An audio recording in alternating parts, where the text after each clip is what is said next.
dinaan tayo sa pa-chill-chill lang, ha? Eman, nalika dito. Kita mo, mamang, kita mo yung ngiti ni Eman. Oo naman. Alam mo kung bakit? Bakit? Excited yan kasi nga, malapit nang lumabas sa kanilang first baby. Yan. At 7 months na. Congratulations! Ay, sumisipa siya. Sumisipa. Naman. Ikaw, mamang, ano pwede mo ipayo sa kanya habang nagbubutis? Oo, Huwag aawayin ang asawa niya. Hindi parang naman. Kailangan Huwag aawayin, di ba? Kailangan yung mag-unawaan. Ayan. Magmahalan, lalong-lalo na para sa bata. Ha? Yes. So ito, tignan natin kung ano, at ilang nga masasabi sa ating mga inampalan. Eman! Unang-una Hello sa congratulations. Thank you po. Ang ganda ng boses mo. Nagustuhan ko yung voice control mo. Alam na alam mo kung ano yung gagawin mo. Siguro ako, may mga adlibs ka na maganda eh. Pero may mga adlibs din na mas kailangang linisin mo, na mas sure, mas pulido. Kasi malinis kang kumanta. At dahil dyan, napasaya mo ako sa performance mo. Kaya congrats. Thank you po. Eman, gusto ko yung atake mo nung di na natuto. Akala ko yung ano lang titirahin mo lang siya ng the usual way na ginagawa ng iba. Pero binigyan mo ng groove. Yun ang gusto ko sa'yo. Nilagyan mo talaga siya ng groove. Yun ang inaantay ko. Sana lang, meron pa rin akong mga napansin, paumanhin ho, dun sa mga masyadong nag-ano sa akin, pero meron talaga akong mga napansin.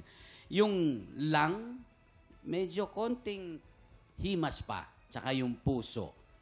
Konting himas pa rin, para maeksakto mo. Yung umo, tsaka yung dulo na, yung dulo, ingatan mo. Kasi yun ang magdadala ng kanta. Ang gusto ko, yung pag-atake mo, pag bumira ka, tapos bigla mong huhugutin, ang ganda nun. Lagi mong gagawin yon. Thank you po. Alamin na natin kung ilang bituin ang ibibigay sa'yo ng ating mga inampalan. Eman, ito ang mga stars na bibigay ko sa'yo.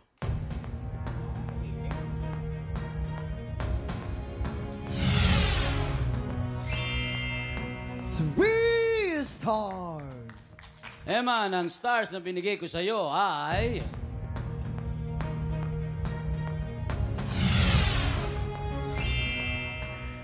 Three stars! Ayan, mamaya natin aalamin ang score naman na ibibigay ni GC ka. Ang susunod nating kalahok, Jay Ruiz. Nag-end up na I had to sing at her funeral mass. Mag-isa. Ito po yung mom ko. My mom passed away noong 2020. Nung na-diagnose yung mom ko, it was stage 4 agad. And kailangan may mag-stand na primary caregiver from the family. Ako yung naging primary caregiver ni mommy. Dahil kailangan ko maging caregiver, I had to leave my job sa advertising. Tapos, hindi siya madaling decision kasi syempre, kailangan mo rin ng work. And sayang yung other benefits. Nung funeral niya, I have lots of friends sa choral industry naman. Pero nahirapan ako maghatak kasi busy yung mga tao nung time na nag-end up na I had to sing at her funeral mass. Mag-isa. Siguro yun yung next to TV competition. Parang mas mahirap yun for me. Kasi kailangan talagang i-control mo yung emotions mo at that time. Buhay pa siya, she was asking ba't hindi ko daw i-try sumali sa mga singing competition on TV. And nung time na yun, parang feeling ko hindi pa para sa akin. Kaya para kay mommy talaga to. Ako si Jay Ruiz, 33 mula sa Quezon City.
pa, pinanood mo hanggang sa dulo itong video na ito, abay, very good ka.